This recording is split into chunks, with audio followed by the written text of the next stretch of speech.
यही काल है कि राम नाम जपनी श्रीमन नारायण नारायण नारायण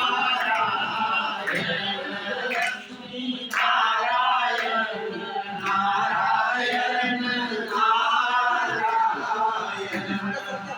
संत के है पिता संत ईश की पूज जग में संत जोत नहीं तो ईशोत बेपूत श्रीमन नारायण नारायण नारायण नारायण नारायण नारायण अध्योपधिक पर पुण्य जल उचकी उठाई चोच तुलसी चातक पीत पट मर्त्यो लग्यो न खोच श्रीमन नारायण नारायण नारायण लक्ष्मी नारायण नारायण नारायण। एक बहेलिया था, चातक पक्षी उड़ते हुए जा रहा था। उसने उस पक्षी के ऊपर निशाना साध दिया। जिस समय निशाना मारा, उसका वो निशाना लगाया, बाण मारा, उस समय वो पूर्ण जल के ऊपर से उड़ रहा था। पूर्ण जल बोलो तो गंगा जल के ऊपर से। नास्ति गंगा समम तीर्थम, गंगा के समान पवित्र जल नहीं, इसलिए वो पूर्ण जल के ऊपर से उड़ रहा था। उसी समय बाण लगा, वो गंगा जी में गिरा। गंगा जी में गिरते अब नीचे चोट रहेगी तो गंगा जल मुंह में घुस जाएगा। मरते समय लोगों के मुंह में गंगा जल डाला जाता है, लेकिन उसने ऊंचा की उठाई चोट, ऊपर की तरफ चोट उठा लिया कि कहीं गंगा जल मेरी चोट में न घुस जाए। तुलसीदास जी कहते तो उस चातक पक्षी का जो अनन्यता का पीतांबर है, अनन्यता मतलब जो हमारा इष्ट है। क्या इष्ट है भाई चातक पक्षी का? स्वाति का ही बूंद मुंह में जाएगा। स्वाति नक्षत्र में जब सूर्य रहेंगे, उस समय जब वर्षा होगी तो वही हम जल पिएंगे, दूसरा जल नहीं पिएंगे। ऐसा जो उसका पीतांबर है, उसकी अनन्यता का, एक निष्ठा का जो पीतांबर है, दूसरे नहीं कि हमारा काम नहीं हो रहा है, प्यासे हैं तो हम जाएं और कहीं कोई पानी पी लें और कहीं किसी तरह, मेरा काम नहीं हो रहा है तो ले आए शिरडी साईं बाबा का फोटो रख लिए कि भाई इनसे बहुत बिजनेस व्यापार में वृद्धि हो जाएगी। चाहे दूसरे को ले आए ऐसे खोमचा छाप देवताओं, इस तरह नहीं होना चाहिए। एक एव खगो मानी चिरम जीवति चातका, एक पक्षी है मानिए जो चिरकाल तक जिंदगी जीता है, लंबी उम्र होती है चातक। एक एव खगो मानी चिरम जीवति, ज्यादा दिन जीता है। कहते पिपासितो व म्रियते, प्यासा मर जाएगा लेकिन याचते न पुरंदरम, देवराज इंद्र से भी याचना नहीं करेगा। इसी तरह जो प्रपन्न वैष्णवजन होते हैं, किसी भी परिस्थिति में पड़ जाएं, चाहे कैसी भी विषम परिस्थिति में पड़ जाएं, वो इधर उधर याचना नहीं करते, यहाँ तक कि अपने इष्ट से भी याचना नहीं करते। समझ रहे हैं ना? अपने इष्ट से याचना करेंगे तो भी ठीक नहीं भाई। अरे भाई सोना है आपका, सुवर्ण है आपका, या रुपए की गड्डी है आपकी, तो रुपए की गड्डी या सोना आपसे कहता है क्या कि हमारी हिफाजत करो? नहीं कहता है। आप उसके मालिक हैं, आप खुद भी उसकी हिफाजत करेंगे, करेंगे ना। तो इसलिए हम तो भगवान के स्व हैं ना। स्व कहते धन, जैसे देवस्व, देवस्व माने देवता का धन, ब्राह्मणस्व ब्राह्मण का धन, सर्वस्व माने सब धन। समझ रहे हैं ना, अर्थ तो समझ में आ रहा है ना आप सब लोगों को। ब्रह्मस्व माने ब्राह्मण का। तो इसलिए स्वस्वामी भाव संबंध, हम भगवान के स्व हैं और भगवान हमारे स्वामी हैं, इस तरह का भाव। तो उनको हिफाजत करनी है, कर भाई। फैक्ट्री कैसे चलेगी ये तो फैक्ट्री का मालिक न समझेगा। तो ये 3.5 हाथ की फैक्ट्री है जो माल प्रोडक्शन कर रही है, जो भी माल प्रोडक्शन हो रहा है, इससे कीचड़ का भी माल प्रोडक्शन हो रहा है, कान के खूंट का भी माल प्रोडक्शन हो रहा है कि नहीं हो रहा है, नाक का भी हो रहा है, थूक का भी हो रहा है, मलमूत्र का प्रोडक्शन हो रहा है, इसके अलावा पाप और पुण्य का भी प्रोडक्शन हो रहा है। तो जब हम पाप अपना मानेंगे, पुण्य अपना मानेंगे, मैंने किया पुण्य मैंने किया, तो पाप भी मैंने किया झक मार करके मानना ही पड़ेगा। तो पाप के लिए मुझे नरक जाना पड़ेगा, पुण्य के लिए स्वर्ग जाना पड़ेगा। तो वैकुंठ जाने का मौका कहाँ मिलेगा? स्वर्ग से लौट के आएंगे तो स्वर्ग का पुण्य समाप्त होने के बाद फिर स्वर्ग के पुण्य की खुशबू रहेगी, इसलिए फिर किसी पुण्यात्मा के घर में जन्म हो जाएगा, फिर पुण्य कर्म करेंगे, फिर पुण्य के बल से स्वर्ग जाएंगे, फिर स्वर्ग से बैक टू पैवेलियन, फिर मृत्यु लोक में आएंगे, फिर किसी पुण्यात्मा घर में जन्म लेंगे। पाप करेंगे तो पाप के कारण नरक जाएंगे, नरक में पाप के कारण यातनाएं भोगेंगे नरक की, लौट के आएंगे तो फिर किसी पापी के यहाँ जन्म हो जाएगा, फिर पाप कर्म करने लगेंगे, फिर पाप के कारण नरक जाएंगे, फिर नरक से लौट के आएंगे, फिर पाप करेंगे। इस तरह ये चक्कर चलता रहेगा, लेकिन इसका कोई रास्ता नहीं निकलेगा। स्वर्ग जाएंगे, नरक जाएंगे, तो वैकुंठ कब जाएंगे? अच्छा, अगर कह दें कि हम सब सारे कर्म जो हैं भगवान को समर्पित कर दें, तो कोई ना कोई कर्म छूट जाए, भूल जाएंगे, अभिमान में आ जाएंगे कि मैंने 108 लड़कियों का विवाह करवाया, नहीं तो उनका विवाह नहीं, मैंने करवाया। ये जो अभिमान होगा कि मैंने करवाया, मैंने किया, इस तरह का, तो आपको पुण्य का फल भोगना पड़ेगा, उसके लिए स्वर्ग जाना पड़ेगा, पाप का भी भोगना पड़ेगा। तो उपाय क्या है? तो विष्णु पुराण में श्री पराशर महर्षि कहते हैं, विचित्रा देह संपत्ति ही ईश्वराय निवेदित। ये विचित्र जो शरीर की संपत्ति है, ये भगवान के चरणों में समर्पित करने की। भगवान के चरणों में जब समर्पित कर दिया हमने, तब अब भगवान की फैक्ट्री हो गई।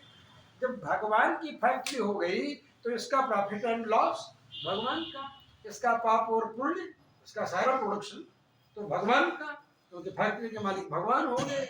तो पाप भी भोगने नहीं जाना पड़ेगा, पुण्य भोगने नहीं जाने का, न पुण्य है न मेरा पाप है। तदा विद्वान पुण्य पापे विधूय, तब वह व्यक्ति पुण्य और पाप को नष्ट करके निरंजन परमं साम्यमुपैति। निरंजन मतलब विदाउट कार्बन, मतलब पाप और पुण्य दोनों कार्बन ही है। ये नहीं कि पाप कार्बन है और पुण्य कार्बन नहीं है, दोनों ही कार्बन। निरंजन परमं साम्यमुपैति दिव्यम, तो बिना कार्बन का, बिना कालिख का होकर के वो भगवान के धाम में जाता है। परम साम्य, भगवान की परम समता को प्राप्त, मतलब भगवान जैसे चतुर्भुज हैं वैसे वह भी चतुर्भुज हो जाता है। समझ गए?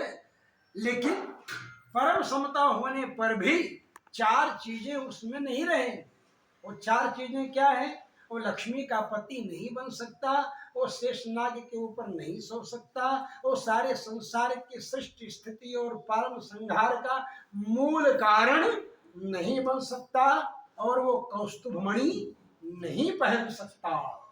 ये 4 चीजें भगवान रामानुजाचार्य जी वेद व्यास जी के द्वारा प्रणीत ब्रह्म सूत्र के जगत व्यापार वर्जम, इस सूत्र का भाष्य लिखते हुए कहते हैं, मुक्तैश्वर्यम जगत व्यापार वर्जम। मुक्त पुरुष का जो ऐश्वर्य है वो जगत जन्मादि कारणत्व से रहित है, वो सारे संसार के जन्म पारम संहार का आदि कारण नहीं हो सकता, आदि कारण भगवान ही है। ये आदर्श है, ये वेदांत का सिद्धांत है। इन्हीं वेदांत के सिद्धांतों को उल्लिखित करने के लिए श्री रामानुजीयम नाम से भगवान श्री राम जी की जन्मभूमि से 100 मीटर की दूरी पर मैं उस भवन का निर्माण कर रहा हूँ, जिसमें ये सारे सिद्धांत अंकित होंगे, आप सब लोग भी उसको देख सकेंगे। इसके अतिरिक्त जो विदेशी यूरोपियन फिलोसफर्स हैं, जो भगवान रामानुजाचार्य के दर्शन से प्रभावित हैं, ऐसे अधिकांश मतलब 99% जो विदेशी फिलोसफर्स हैं, विदेशी जो दार्शनिक हैं, वे सब लोग भगवान रामानुजाचार्य के दर्शन से प्रभावित, और उन दर्शनों का मूल सिद्धांत 25-25 लाइन में, 10-10, 20-20 लाइन में हमारे दार्शनिक सार्वभौम माधवाचार्य जी जो बड़गादी बम्बई, आप सुने होंगे नाम, वहां उन्होंने उसको उद्धृत किया है, बड़गादी मुंबई वालों ने। वह जो संक्षेप में 25-25 वहाँ मार्बल में लिखेंगे, चाहे ग्रेनाइट में लिखेंगे, चाहे किसी दूसरी पद्धति, हालांकि तो कंप्यूटर से भी खुल जा रहा है, सुविधा प्राप्त हो गई। नहीं पहले छेनी से उकेरते थे अक्षरों को, बड़ी मेहनत पड़ती थी, बड़ा परिश्रम पड़ता था,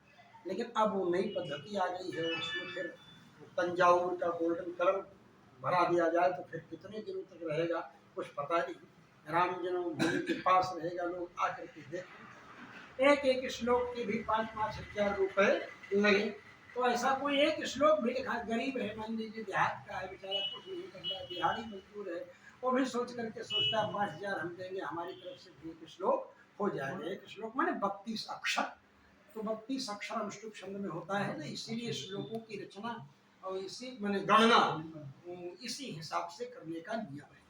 इसी हिसाब से श्लोकों की रचना, लोग बोलते हैं गणना, लोग बोलते हैं मैं महाराज भागवत की गणना किया, उसमें 18,000 श्लोक ही नहीं है। बोले भाई 18,000 श्लोक की गणना से कीजिए, श्लोक कहते हैं अनुष्टुप छंद। तो जब 32 अक्षर जहाँ पूरा हो जाए वहां एक श्लोक पूरा हो गया, समझ गए। काशायम में सूत्रम शुचो पुष्ट था चौथ पुंड्रम चढ़ाले, इसमें तो कितने अक्षर हो गए, समझ रहे हैं ना। इसमें तो 2 लाइन में 32 से ज्यादा अक्षर हो गए ना, तो इसलिए जहां 32 अक्षर समाप्त होगा वहां उसकी गणना परिपूर्ण हो जाएगी। इस तरह से बाकी जो लोग हैं वो लोग बड़ी बड़ी सेवाएं कर रहे हैं। हमारे प्रेमी है कांतिलाल अग्रवाल जी, उन्होंने हाल बनाने के लिए कहा है, 1.5 करोड़ का बजट है हैदराबाद वाली, वो बड़ी सेवा है।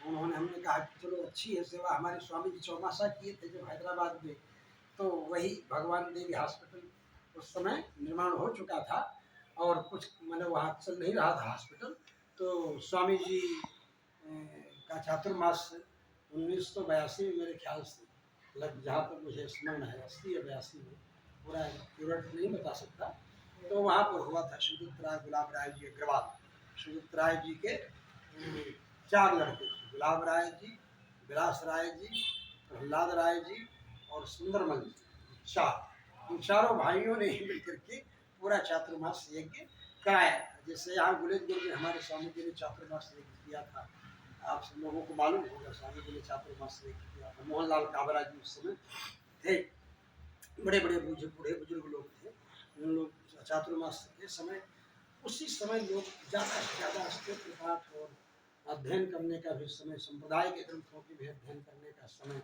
और ये सब प्राप्त हो जाता है, स्थायी होता है, शादी ब्याह होता नहीं, लोग समय भी दे देते हैं, उस समय ऐसा समय व्यतीत होता है। ऐसे ऐसे आचार्य लोग जो हैं ये कार्य संपादन करते हैं, उनकी कृतियाँ, उनके महत्वपूर्ण सिद्धांत, उनकी बातें, ऐसी महत्वपूर्ण बातें जो हमारे लिए जीवन के मार्गदर्शन के रूप में हमें प्राप्त हो सकती हैं, उन सब विषयों को उसमें लिखने का मेरा मनोरथ है, मेरा अभीष्ट है। धर्म और सिद्धांत का प्रचार करने के लिए, विशिष्टाद्वैत सिद्धांत का प्रचार करने के लिए, संस्कृत का प्रचार प्रसार करने के लिए, इसके साथ साथ ही जो बालक हैं उन बालकों में भागवत धर्म, वैष्णव धर्म का संस्कार जागृत हो, इन सब कार्यों के लिए 1960 से ही श्री कृदंड देव संस्कृत महाविद्यालय चल रहा है। अभी तो 130 छात्र हैं।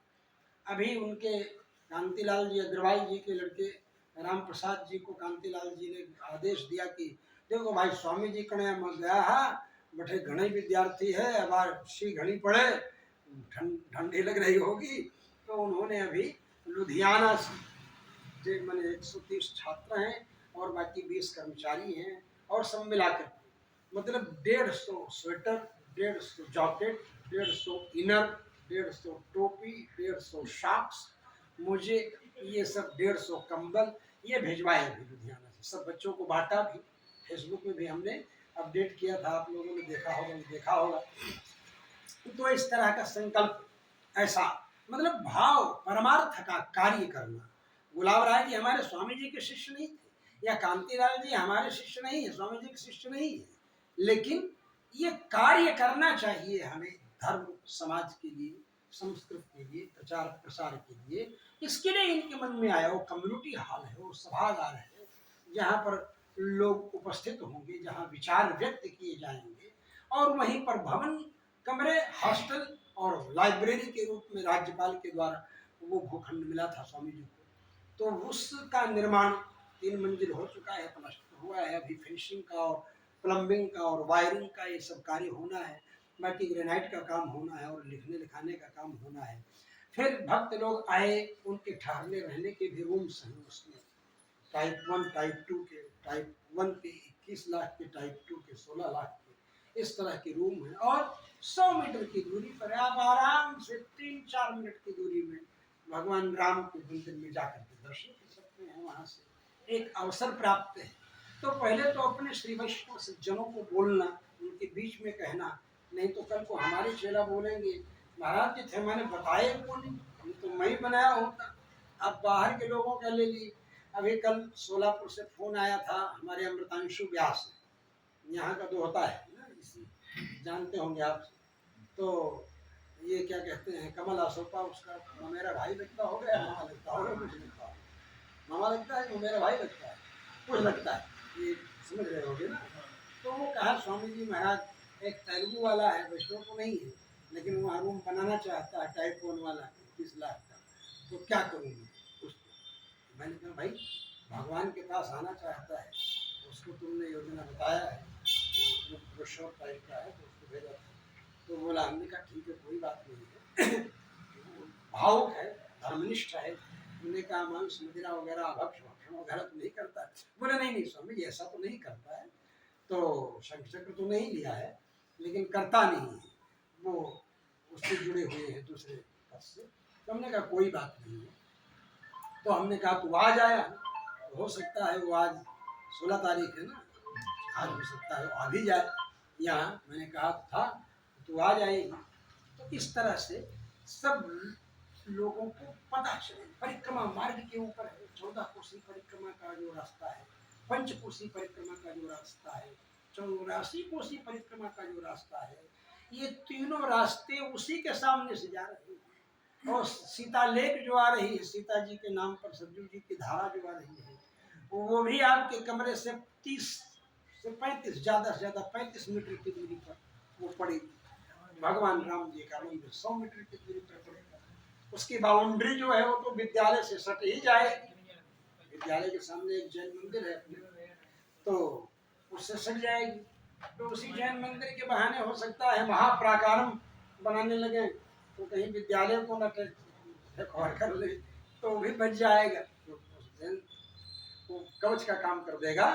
राम जन्मभूमि और हमारे विद्यालय के बीच में एक जैन मंदिर है, हमसे सटाए हुआ है, विद्यालय के पास आए हुए, विद्यालय का जो पूर्वी द्वार है उस तरह। तो मतलब बाउंड्री एकदम सट जाएगी। और जहाँ ये भवन बन रहा है यहाँ 100 मीटर की दूरी, व्हील चेयर पर भी आप आराम से जा करके दर्शन कर सकते हैं। तो एक जो परिक्रमा करने वाले लोग हैं, जो वहाँ से यात्रा करने वाले लोग हैं, वो सब लोग इस भवन को देखेंगे और इसके अंदर जाएंगे, ऐसा आकर्षण रहेगा। बाहर से ही जाएंगे, देखेंगे, उसमें स्वरूप रहेगा भगवान रामानुजाचार्य की भव्य मूर्ति रहे, एक तरफ राम जी की मूर्ति रहे, 2 पट्टियाँ बड़ी बड़ी, जैसे 3 मंदिर के बीच में जो बीच की पट्टियाँ है 2 तरफ से, उसमें इस तरह की मन में विचारधारा है। अभी उस तरह का तो वो नहीं बनाया है जिसको दाई बोलते हैं, क्या बोलते हैं आप सब लोग जो बनाते हैं, डेमो बोलते हैं, कुछ बोलते हैं, मतलब जो पहले बिल्डिंग बनाने के पहले बनाते हैं, मुझे मालूम नहीं है, लेकिन प्रारूप कहते हैं उसको हिंदी में, तो प्रारूप कहेंगे ना उसको संस्कृत। तो प्रारूप जो है उसमें दिखाया नहीं है, लेकिन मेरे मन में है कि पहले लड़का हो जाए उसके बाद नामकरण संस्कार और संस्कार सब होता रहेगा। तो इस दृष्टिकोण से व्यस्तताएं ज्यादा हैं।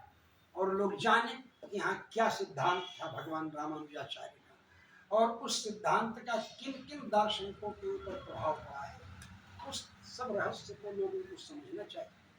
तो ये सारे विषय, ये सारे सिद्धांत, ये सारी बातें भगवान रामानुजाचार्य जी ने जो श्रीभाष्य के इतने बड़े ग्रंथ में अंकित किया है, जो वेद वेदांत का तात्पर्य है, ऋग्वेद, यजुर्वेद, सामवेद, अथर्ववेद, ये चारों वेद और पुराण, 18 पुराण, 18 उप पुराण, 18 औप पुराण, और इसके अलावा पुराण, फिर 60 स्मृतियां, इन सब का जितना भी वाङ्मय है सारा का सारा, ये सब सिमट करके जैसे एक छोटी सी चिप में सारे ग्रंथ आप डाल देते हैं मेमोरी चिप में, उसी प्रकार से अष्टाक्षर मंत्र के अंदर ये सब चीजें समाई ऐसे एटमिक क्या सुपर एटमिक एनर्जी, मतलब ये अष्टाक्षर मंत्र है। आचार्यों ने कहा है कि मंत्राणाम परमो मंत्र, गुह्यानाम गुह्यम उत्तम, जाप्यानाम परमम जाप्यम अष्टाक्षर मुदा। मंत्रों में परम मंत्र है, गोपनीयों में परम गोपनीय, जप करने योग्य मंत्रों में परम जाप्य, और इतना ही नहीं, ऋचो यजोंषि सामानि तथैवाथर्वणानि च, ऋग्वेद, यजुर्वेद, सामवेद, अथर्ववेद सर्वमष्टाक्षरांतस्थम यच्चान्यद विवाङ्मय, जो अन्य भी वाङ्मय है संस्कृत जगत का, वो सारा का सारा वाङ्मय, वो सारा का सारा विषय अष्टाक्षर मंत्र के अंदर समाहित। इसलिए आचार्यों ने 2 सभाएं की, एक रहस्य सभा, रहस्य गोष्ठी, एक सदस्य सभा, सदस्य गोष्ठी। सदस्य गोष्ठी क्या है? तो सदस्य गोष्ठी जो सायंकाल प्रवचन करते हैं आप सब लोगों के बीच में, कल जगदीश मंदिर में जिससे प्रवचन किया, तो क्या है, वो जनरल स्टोर होता है जिसमें सब चीजें, सारी बातें मिल जाती हैं, उसको सदस्य सभा कहती है। उसमें समाज में सदस्य में हमारे गोविंद जी हाफ पैंट पहन करके पथ संचलन में आगे बढ़ते हुए दिखाई पड़ते थे, तो वो सदस्य, बहुत दिन हुआ देखे हुए उसमें मैं यही था जब पथ संचलन में तुम जा रहे थे। हम लोगों ने भी किए हैं, 1976 के स्वयं सेवक प्रयाग में जब पढ़ते थे, राधारमण इंटर कॉलेज में दारागंज में शाखा लगती थी, तो राष्ट्रीयता के अभी कोसलेश सदन में भी शाखा लगती है, कोसलेश सदन प्रभात छात्र शाखा, आओ तो एक दिन सवेरे जो है बौद्धिक तुम्हारा हो शाखा में। तो इसलिए ऐसे लोगों को तैयार करना चाहिए जो राष्ट्र के साथ साथ इस रहस्य को भी समझने वाले हो, वैष्णवता को भी समझने वाले हो, वैष्णव रहस्य को भी समझने वाले हो, उसके अंदर भी इन लोगों को प्रविष्ट कराते हुए, प्रवेश कराते हुए उन बातों को भी आगे बढ़ाना है। तो ये सारे रहस्य, इसीलिए बड़े दिनेश जी आगे केंद्रीय जो है अंतर्राष्ट्रीय जो महामंत्री हैं हमारे बड़े दिनेश जी, विश्व हिंदू परिषद के कार्यक्रम में आए थे, तो हमने कहा कल कोसलेश सदन प्रभात छात्र शाखा में आपका बौद्धिक होना है, तो मैं बोला बोले ठीक है। तो मैं सोचा कहाँ आप आएंगे, व्यस्त होंगे।